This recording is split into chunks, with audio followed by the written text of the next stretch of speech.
Blessed to be with you as always. Kevin Miller in the morning, KIDO Talk Radio, KIDOTalkRadio.com.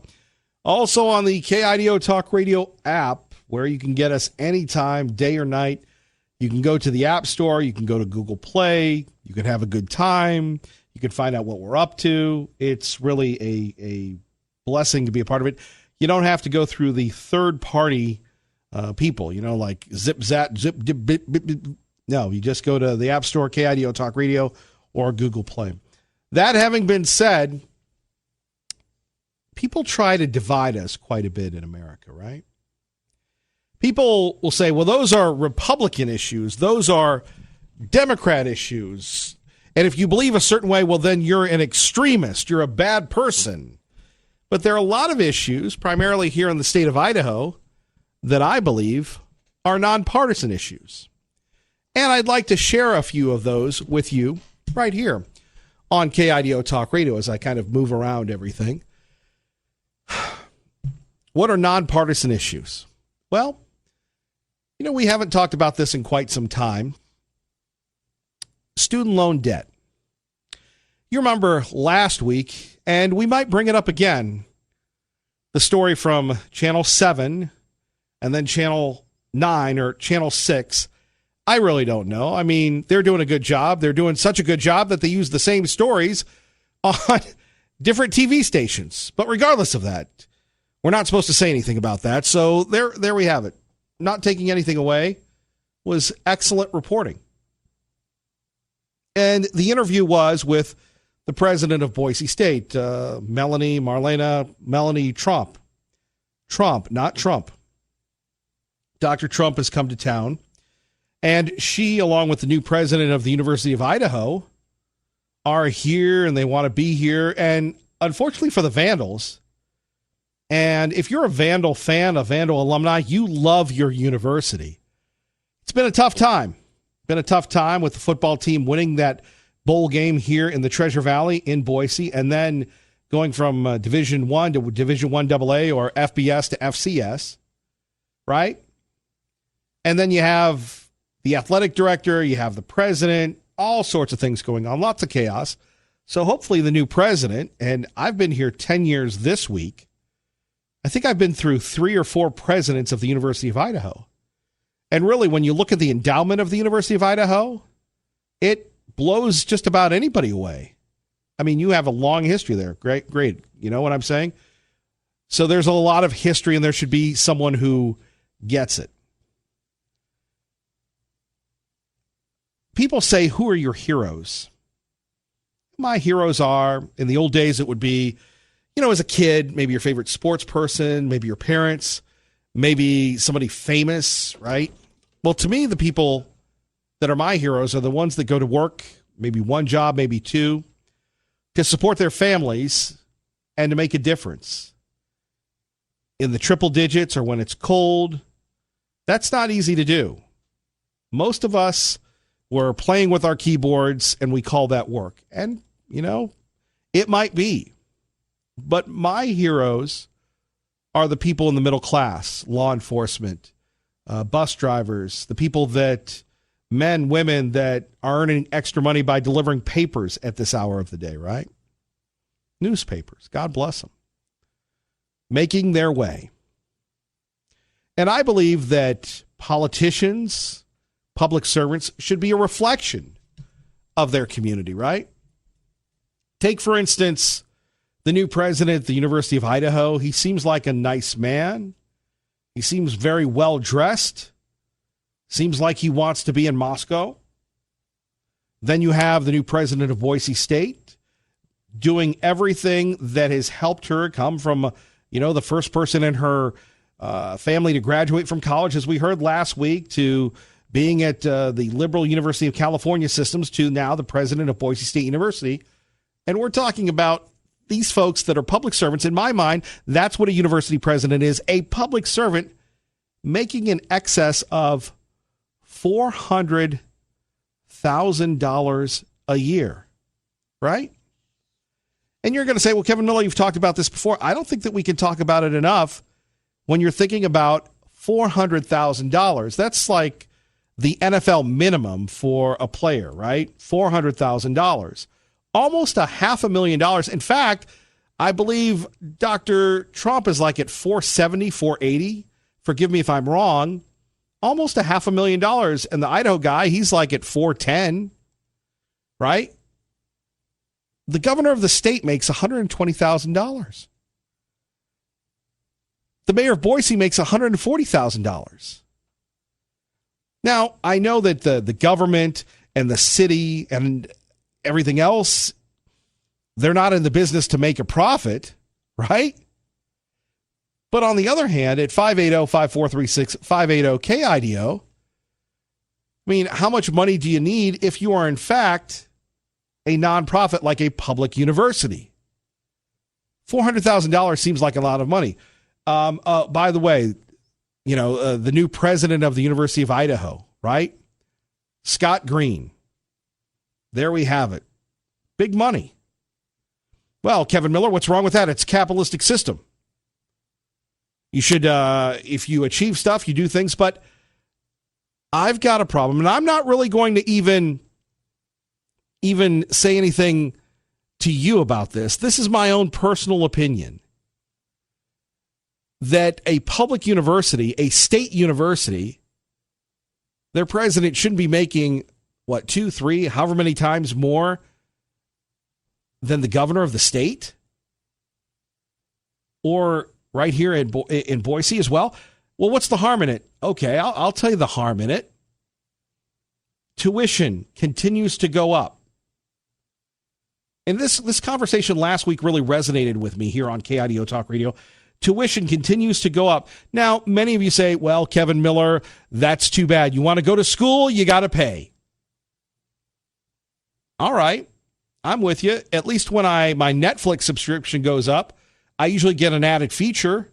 Or if I want to buy the Amazon Prime, I have to pay a little extra, but I'm getting a return on investment. What are the students, what are the parents, what are the grandparents really getting for the ROI of tuition going up? It's gone on forever. Yes, it has. No, it hasn't. Why can't we, in this small, quaint state of Idaho that we're so blessed to live in, say to these officials, please justify this? And no, I don't want the bureaucrats, the appointed bureaucrats at the State Board of Education to give me the propaganda. I want to see it in a spreadsheet. And Kevin Miller, he's more simple. I need you to break it down pen and paper. Why the costs are going up? Well, the costs are going up because the faculty is going up. You've got to pay people in excess of $100,000, $200,000 to teach classes. Really? I know the guy that's been paving roads for 20 years, which impacts more people's lives, isn't getting those type of raises. In my opinion, academia has lost its connection to the people that they're supposed to serve. You can't tell me that these presidents deserve this type of salary. In the private sector, and look, we're not personally attacking anybody. We're not saying they're bad people. I'm sure they're wonderful people. But for $400,000, I could get 2 or 3 wonderful people. Maybe even 4, maybe 5, maybe 6 wonderful people that could make a difference. Well, they're going to be fundraising in that. If I'm a student and I'm looking at this, how in the world can someone making that much money? And by the way, we're all about capitalism, but most of us, to make that type of money, you work an extra job, you do investments, you make a break, you start your own business, you risk everything. I was talking to a friend of mine, and I hope he's listening. He and his family, I admire them greatly. I am a fan.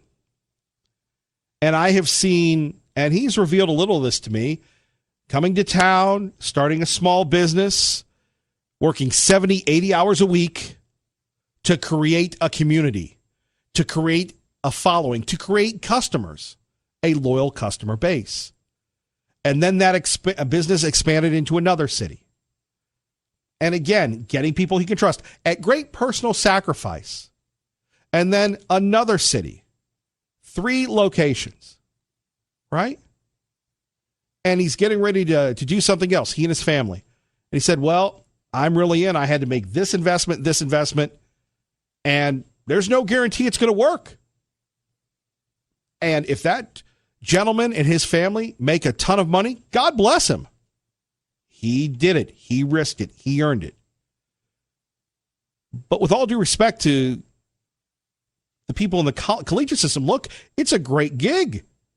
You go in, you get the tenure, you get the benefits, you get the retirement. This seems more like a business. It's like a corporation. No, it isn't. It's a nonprofit. The state subsidizes higher education. The state, again, takes care of this. So, the state should take more. I don't want to pay I know about you. I don't want my tax dollars going to subsidize someone that makes several times in 1 year what will take me years to get to. You're bashing them. No, I'm not. Not bashing them at all. I'm thinking that if you really want to be of the people, by the people, for the people, a people's institution, then you reflect the needs of that. I'm going to accept this position at Boise State University, at the University of Idaho, and I'll tell you what I'm going to do. I'm going to cut my salary in half to a whopping paltry $200,000, and I'm going to donate the rest to scholarships. And I'm going to ask the entire administration and staff to do the same thing. Now, you want to get results. I don't know. Does the president, the dean at NNU make $400,000? The College of Idaho, do their two presidents make that? Well, what's wrong with Boise State? Look, we can get into what we talked about last week, but look, Boise State's a great place. But that doesn't mean that it can't be better. And to continue to raise the tuition, to me, it seems like we're taking advantage of these kids and the kids' kids and the grandkids by having the outrageousness. Last week, we reported. It's almost like I'm in last week, right? Tuition enrollment is up 15%. Primarily people coming in from out of state. Why should we subsidize them? They do pay a higher form of tuition. Jack that up. But to me, it's like the gas tax and everything else. Hey, we need more roads, so we need to raise taxes. We did that the last time. What did you do with the money? Well, that's enough out of you, Kevin Miller. Think about that. And then we're going to talk a little bit about student loan debt. These are nonpartisan issues, right? Where is the accountability? Let's make a difference today. Think about that. Just tell me what you think, or I'll tell you what I think, and then we'll go back and forth. Kevin Miller, KIDO Talk Radio. KIDO Talk Radio, Kevin Miller in the morning, 107.5 FM, 580 AM. So here we are. We're at it again. We're moving out. We're moving in. Maybe you remember that from boot camp, from basic training, or you just heard it here for the first time.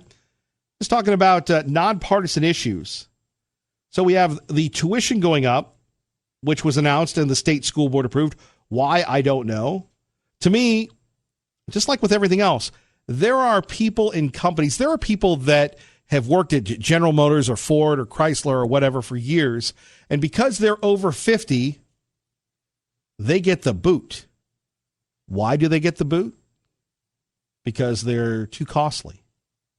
Yeah, in America today, we get rid of people because they're too costly. We dispose of people. Now, it doesn't work that way in college, and maybe we should all go back and try and be collegiate professors, no matter how young, how old we are, because the older you get, the more money you make. But again, I don't see where this... I would hope that the legislature, and what started this off with the legislature, was this letter that 28 Republicans sent to the new president of Boise State University. And what they did and what they said was that we're tired of the diversity game that's going on there, and we urge you to cut it. We urge you to stop wasting our taxpayer dollars that could go to Idaho kids. Now, in case you missed it, we're going to play it from, I don't know if it's Channel 6, Channel 9, and again, props to them for doing a great job on this story, but they put it to the new president. They didn't say, hey, how do you like Idaho? They said, you have lawmakers that want answers to real questions. And God bless the lawmakers for doing it. Now, the Democrats decided that they were going to rip the Republicans, which I don't get. I don't get when they're just asking a question and saying, look, how can you justify spending money, $140,000 for a diversity officer? Well, what does that mean? I guess he runs around and saying, are you diverse enough? Traffic and weather together. Kevin Miller in the morning, KIDO Talk Radio. Let's get you to work safely and on time. Boom, boom, boom. Good morning, Dave. Appreciate the insight. Larry Gebert, Kevin Miller in the morning here, KIDO Talk Radio. Don't forget Spirit of Boise Balloon Classic coming up Wednesday the 28th, thanks to CapEd Credit Union. So we'll get to the story, but, the overall question is, university folks, how much money do they have to make? And if you're motivated by money, wouldn't you be better off in the private sector, maybe working for Micron, maybe working for Simplot, maybe working for HP or somebody else, right?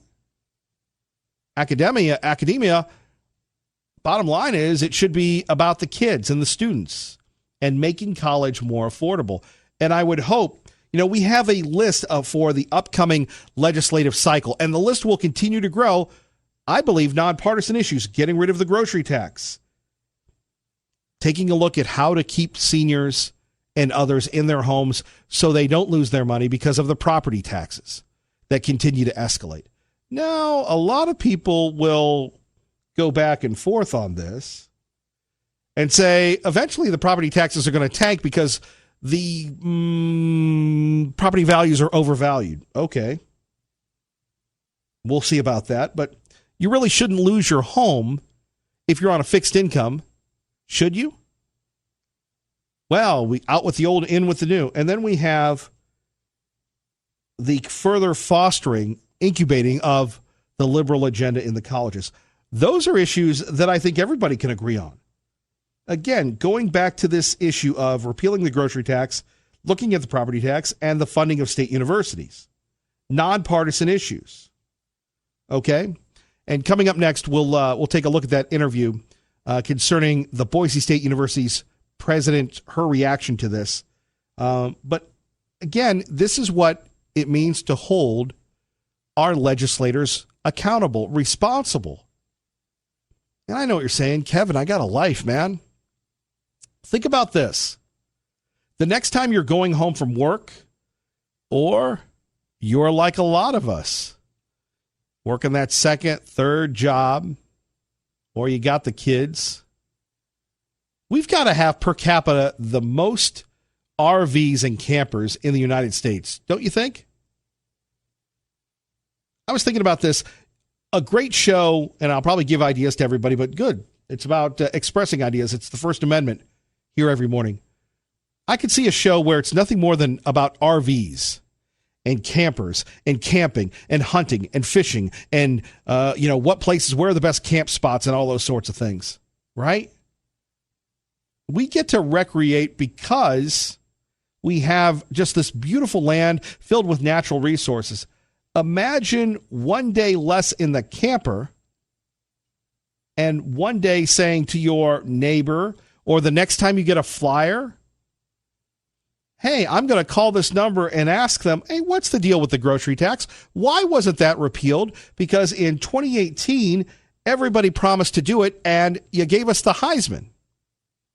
And I'm concerned because I have neighbors on fixed incomes and I have a fixed income. I'm worried about losing my home. Can you do anything about that? Let's address those issues. And Medicaid expansion. If we can't pay for it, why did the legislature approve it? I get that there was a referendum, but there are powers within the legislative body that they can ignore it. They can give it the Heisman. Remember term limits. Those of you that are natives or have been here over 10, over 20 years, you remember in the 90s, the term limits, they went away. The legislature said, we don't believe in them. You're not the boss of us. And boom. So why can't that be the same for Medicaid expansion? Now the special government oversight committee is going, well, you know what we're going to do? We're going to give it back to the counties. Forget indigent care. Forget anything else. The counties are going to be stuck with it. Okay, the counties can't even pay for the roads. Nice people in the counties, well-meaning in the counties, but they can't even pay for the roads and bridges.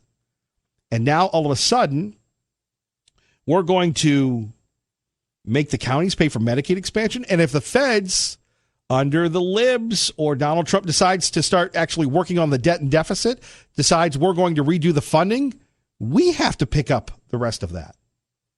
And it's not like we're ghetto fabulous here in Idaho. We're fiscal conservatives because many of us, the wages aren't that great. We choose to live here because of our families. We choose to live here because of the lifestyle.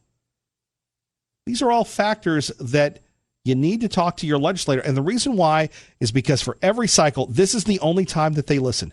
We're not bashing anybody personally, and we're not personally attacking people. Let me give you that disclaimer. Do we have the non-personally attacking disclaimer bell? Right. We're not attacking anybody personally. We're just saying, hey, how about taking care of this? How about answering our questions? You don't have to be an official salesman to know that everything is about sales. They understand that. They ran for public office. They should answer your needs. Oh, we're just getting started. Kevin Miller in the morning, KIDO Talk Radio, 107.5 FM, 580 AM, and the KIDO Talk Radio app. Good morning, Maggie. Hope you're having a great day, a blessed day. Kevin Miller here, and we continue on. Don't forget, a lot going on. We've got the KIDO Talk Radio newsletter. It is free, it is fun, it is exciting, and we would love for you to be a part of it. So, talking about issues that matter to you, sharing, not telling. We've gone over a few things, hopefully, but we'll get to the grocery tax, the property tax, and the whole vibe with college. Let's take a listen to this story. Happened last week from 6 on your side or 9 on your side or 9's looking out for you.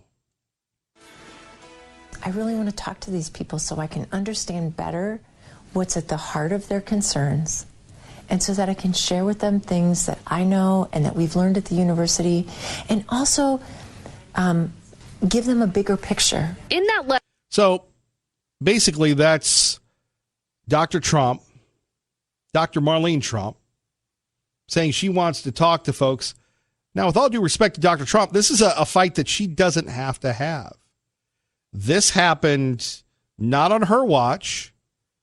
She's been touring the state very smartly, meeting with lawmakers, going, hey, she's good. She's one of us. Well, of course, she wants you to like her because she needs your money. It's like what Steve Yates said, Dick Cheney's old line. You're not making it easy to be my friend. She's making it easy to be your friend. It's a brilliant move. Smart. She gets it. She's a smart young lady.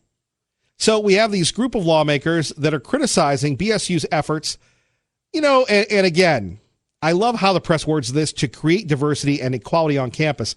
Tell me when Boise State wasn't a campus of equality. I can tell you when. And this is, again, why we are here every morning, to break down the crazy, wacky, zany, loony left liberal narrative. Well, what do you mean, Kevin Miller? I'll tell you what I mean. Very simply. The letter from lawmakers wasn't about criticizing diversity or equality. The letter from lawmakers was saying, these don't represent our values. You're spending money on this. We don't believe it's possible. There's discrimination, possible discrimination against the Idaho way, against Idahoans. Now, is it Boise State University, or is it the university of people that are fleeing California? Is it a way to attract people from Idaho and to give those kids, those Idahoans, a chance at something at a lower cost like CWI than what we have here today? I think that's the issue. So we'll get to the whole create diversity and all this, but no, you're right. Boise State needs to create more diversity. It needs to have more conservatives. It needs to allow conservatives to come on. It needs to embrace the Second Amendment. You remember, I believe Dr. Custer, God bless him, a huge fan of radio, a guy that loves to write, loves to speak, a talented young man, Dr. Custer. Whether you agree with Dr. Custer or not, you cannot take away his talent. So you had the whole movement on concealed carry on college campuses. Remember that?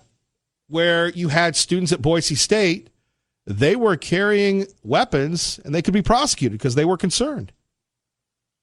You talk about, again, the fight for the Second Amendment, and thanks to Greg Pruitt and Seth and others within the Idaho Second Amendment Alliance and the conservative lawmakers that have their back. We have concealed carry without a permit. Now, enhanced concealed carry, you have to get a permit. Open carry is legal. You can go to the fair and bring your gun. Well, I'm worried about something. I'm worried if we don't have any guns. That's regardless. So, how about the diversity of conservatism? How about equality on campus when you say, I am a Christian, I love my God, I love America, I love Donald Trump, and not to be ridiculed, bullied, or what have you? That's equality. That's diversity. But you're not going to get that from the media. You're not going to get that from academia. You're not going to get that. And look, it's okay. We can all agree to disagree and get along, right?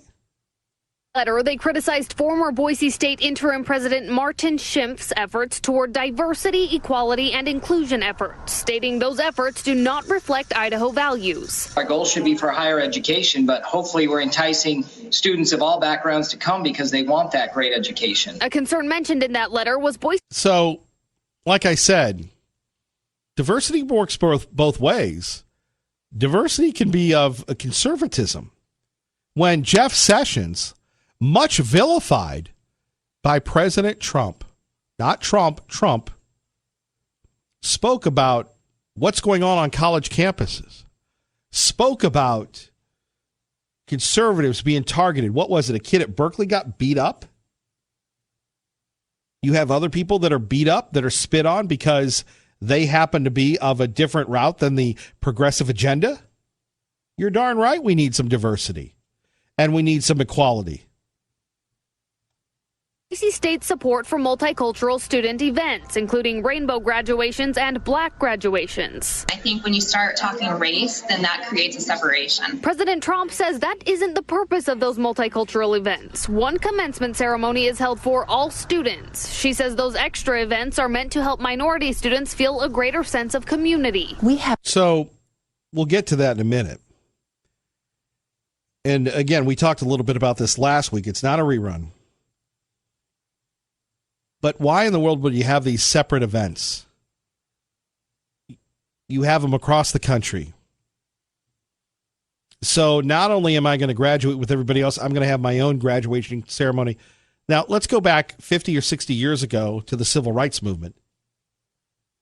Didn't we get rid of separate but equal? Well, we want to feel a certain way. So now all of a sudden, if I am in the ethnocentric America today, if I am a hyphenated American, I can separate myself from society and I'm woke. So you as a person of skin pigment, you have a person of white privilege, you have a person that's lived in Idaho regardless, you can't relate to me. So I need to be around my own people. I need to have my own enclave. Is that what we're talking about when we're trying to bring people together? You know, how would I have handled this? Look, everything is under review, and quite frankly, we need to worry about conservatives. We need to worry about people of faith. We need to represent the folks here in Idaho. Instead, we get the defense of these agendas coming out of California, coming out of Berkeley, coming out of these places. Have one Boise State commencement, but there are celebrations for departments and for clubs and for many, many ways in which students... Now, wait a minute. So, like, the auto club has their own commencement as well? Maybe the auto club does. Maybe the weightlifting club does. Maybe the chess team has their own ceremony. It's like cord cutting. Sooner or later, it's all going to be bundled back up again. And I'll get back to this in a minute. But this is what's going on and why it's important for legislators to grill the State Board of Education, to have these folks up there and say, explain it to me. Explain to me why tuition is going up. Explain to me so I can tell the voters who I'm held accountable for to make a difference, to that this is really worthwhile. affiliate. Another concern from those lawmakers is that money from the state is being spent to fund some of these diversity efforts at Boise State. Diversity officers at $140,000 a year plus benefits, and it's money that could be going towards education. Those lawmakers say knowing how to interact with those of different backgrounds is something that should already be taught at home. I think, it's almost like a Seinfeld skit or an Office skit on steroids, where you have Michael Scott trying to be woke, speaking to Oscar or Dwight or Kevin or Kelly, and really just missing the whole boat. A great point by Representative Zollinger when he was talking about a diversity officer for $140K. It's pretty impressive. That's good work if you can get it.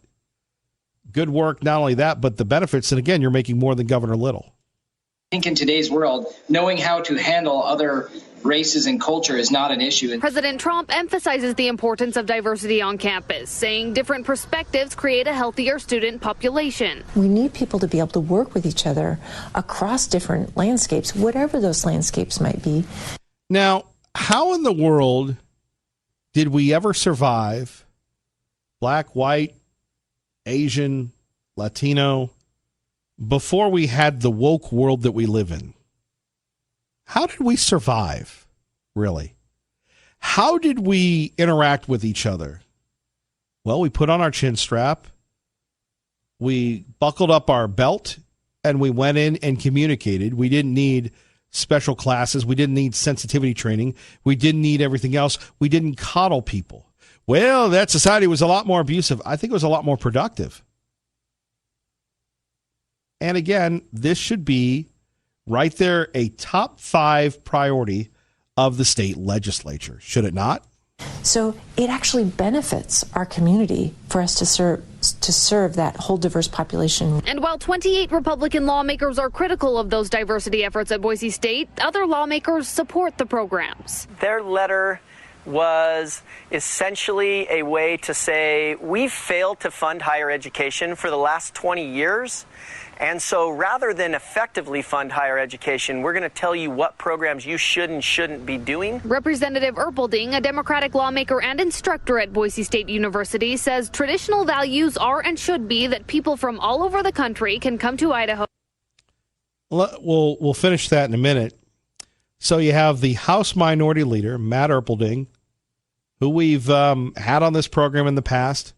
Very spirited young man of high character, saying that the Republicans haven't funded the state higher education. Well, they seem to be doing quite well with people coming into the state. They seem to be doing quite well with the commitment to expand Boise State's footprint. Has nothing to do with that. There's a difference between traditional values and letting things ride than indoctrination. Well, you're woke. You have to take the woke class. I don't want to take the woke class. You're going to take the woke class. I don't want to take the woke class. You're going to take the woke class, and you're going to like it. And live a high quality of life. The Idaho way is to make them feel welcome, ensure that they have the resources they need, and help them to a better place in life. Okay, getting back to the Idaho way, and look, I'm from east of the Great River. I can tell you the American way, you come in and you create a path for yourself. Like the West. There was no welcome mat for the frontier people. Talk about the Native Americans and stuff. That was a big issue, right? No welcome mat for a lot of people. You earn your way in. Why would you, as a university, make several steps in the name of political correctness to coddle people? Because it's so bad here? If that's the case, why are so many people coming to Idaho? Again, this is an issue that, by the way, no one will take on Boise State. They own the media. And I don't want to be misunderstood. We think they do a great job, but we don't agree with them on everything. But you won't have people covering this story. You won't have people hearing what you have to say on it, right?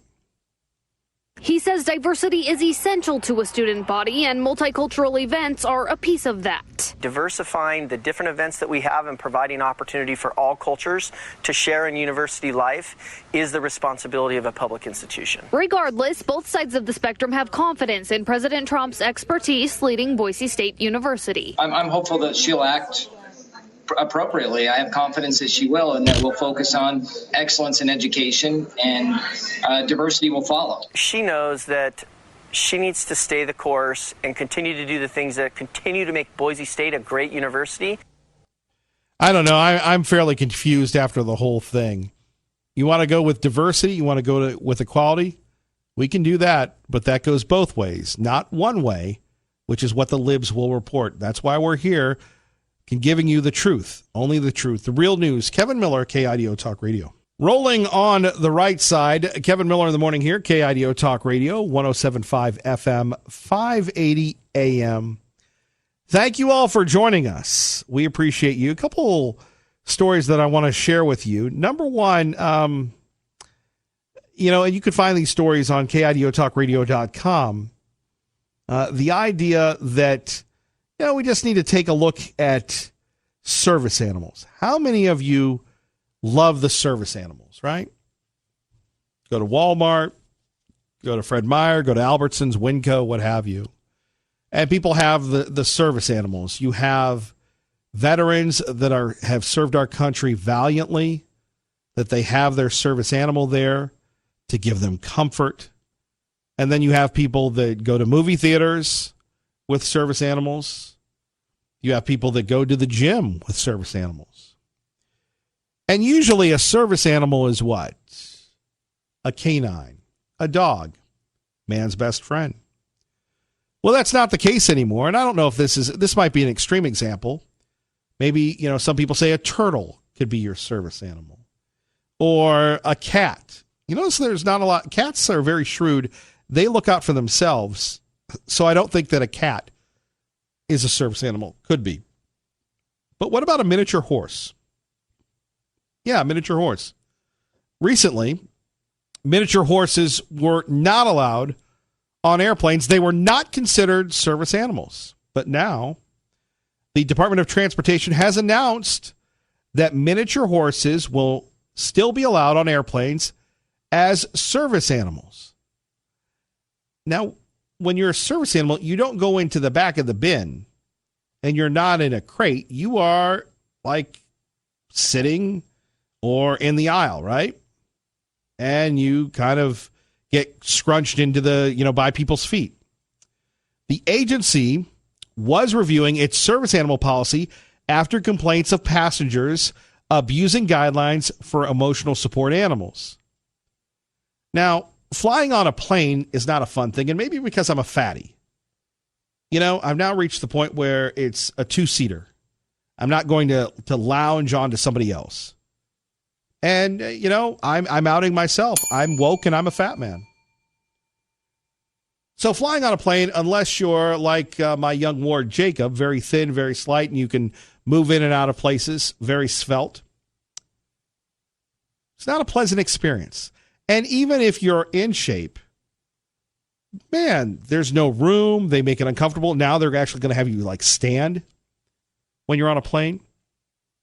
And it's tough. I mean, I feel bad for the service animals. I feel bad for pets that have to travel. I mean, it's not a comfortable experience for humans. I can't imagine what a pet goes through. But now you have, miniature horses on planes that are a lot bigger than dogs, right? So in an update, the Department of Transportation made clear that commonly recognized service animals will be permitted. Now, what are they? I'll tell you about that next.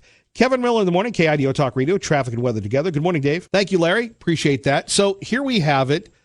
Commonly recognized service animals. It's always funny when I go to a restaurant, or not a restaurant, like a grocery store, and they go, we will only accept official service animals. Well, what are they? A tortoise? Okay, according to the Department of Transportation, these are the commonly recognized animals. Dogs, cats. I guess cats can be service animals. And miniature horses. Miniature horses. However, airlines will not be required to transport other animals, including snakes, other reptiles, ferrets, rodents, and spiders. Now, I consider myself a pretty closed-minded, curmudgeon-like individual. I couldn't imagine, and maybe because I just haven't expanded my emotional commitment, a spider or a snake as a comfort service animal. Here, I'm going to sit next to Bill, and Bill has a python, or Bill has a snake that, no, this is extreme, like a cobra. Oh, don't worry, he doesn't bite. Ouch! Right? It does go too far. Now, for people that are legitimate, look, we want to make sure that you're good to go. And we want to, we are the most compassionate nation ever. But on the other hand, how many times would you just sit there and go, the rest of us are uncomfortable? Truly, the rest of us are uncomfortable. I couldn't imagine a service animal being that of a snake. Could you? A couple other things going on. Are you a fan of the Corvette Stingray? Well, it's that time of year again. The 2020 Chevy Corvette Stingray, the price has been revealed. So if you're saving up your money, if you don't want to get a classic Corvette, if you want to make sure that you have the latest Corvette Stingray. Remember back in, what was it, the 70s or 80s, Mark Hamill and that movie Corvette Summer or what have you, classic movie. Probably watch it on YouTube for free. The base price of Chevy's 2020 Corvette Stingray is only $3,000 more than the current model. Chevy announced that the base price will be $59,000. That's the price of a house for some people. That's a price of 2 or 3 houses 30 years ago in the Treasure Valley. Now, the Corvette has been around for many, many years. It is the 8th generation Corvette, has a 6.2-liter V8 engine with a 490 horsepower and 465 pounds of torque. Now, this is like the anti-Prius, right? So what does that torque means? It means that the Stingray, it's fast. The top speed, 194 miles per hour. Wow. There you have it. So when you see those out driving around, I guess they're hitting the lots now, you're going to know now that's the base. Now, the base price on a Corvette Stingray, does that mean that you, like, if you want, remember in the old days when you had to roll down your windows, but if you want, the updated audio system, I mean, safety cameras, that sort of thing, is that included in the package? Because of $59,000. The average price of a car these days, I don't want to say uber loaded, but, pretty good, is $40,000 for a car. That's why Dave Ramsey says you always should get, a previously owned car. Man, a year, 2 years, the depreciation goes out the window. And don't forget, Dave Ramsey, he will tell you how to spend more, actually save more and spend less. Weekdays, noon to 3, right before Sean Hannity. If you're looking for a way to get ahead, maybe retirement, Dave has the answer for you. It's always a privilege to hear his common sense insight on money, right?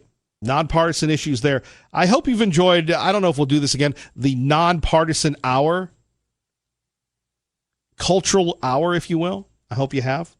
Anyway, Kevin Miller in the morning. God bless. You're listening to KIDO Talk Radio.